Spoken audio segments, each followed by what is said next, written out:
ഗർഭപാത്രം ഉണ്ട് എന്ന ഒരൊറ്റ കാരണം കൊണ്ട് ഒരു പെണ്ണ് കടന്നു പോകുന്ന അവസ്ഥകൾ എന്തൊക്കെയാണെന്ന് ആലോചിച്ചു. എന്തെല്ലാം മൂഡ് സ്വിങ്സിലൂടെയാണ് കടന്നു പോകുന്നത് ആലോചിച്ചു.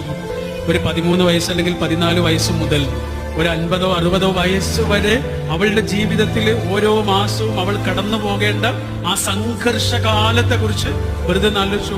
അവൾക്ക് വേണ്ടിയിട്ടല്ലല്ലോ, മനുഷ്യ വംശത്തിന് വേണ്ടിയിട്ടല്ലോ. ഒരു സമയത്തോട് വന്നിട്ട് നമ്മളോട് പറയാ, എന്താണെന്നറിയില്ല, ഈ മാസം വല്ലാത്ത വേദനയും അടിവയറ്റിൽ വല്ലാത്ത വേദനയും തളർച്ചയും ഒക്കെ ഉണ്ട് എന്ന് നമ്മളോട് വന്ന് പറയേണ്ടത് എന്തിന്? വേദനക്കുള്ള മരുന്ന് വാങ്ങിക്കൊടുക്കാനാണോ? അതാണെങ്കിലും മെഡിക്കൽ ഷോപ്പിൽ എന്ന് പറഞ്ഞാൽ പോരെ. ഇതിനെ നമ്മളോട് പറഞ്ഞ ഇന്നലെ പെരുമാറിയതുപോലെ ഇന്ന് എന്നോട് പെരുമാറില്ല കേട്ടോ, ഇന്നലെ പറഞ്ഞതുപോലത്തെ വാക്ക് എന്നോട് ഇനി പറയില്ല കേട്ടോ, അതേപോലത്തെ വാക്കുകൾ ഉപയോഗിച്ച് എന്നെ വേദനിപ്പിക്കരുത്. കാരണം ഞാൻ തളർന്നൊരു മനുഷ്യനാണ്. പറയാതെ പറയണം, ചോദിക്കാതെ ചോദിക്കണം. എന്ത് കാരുണ്യം!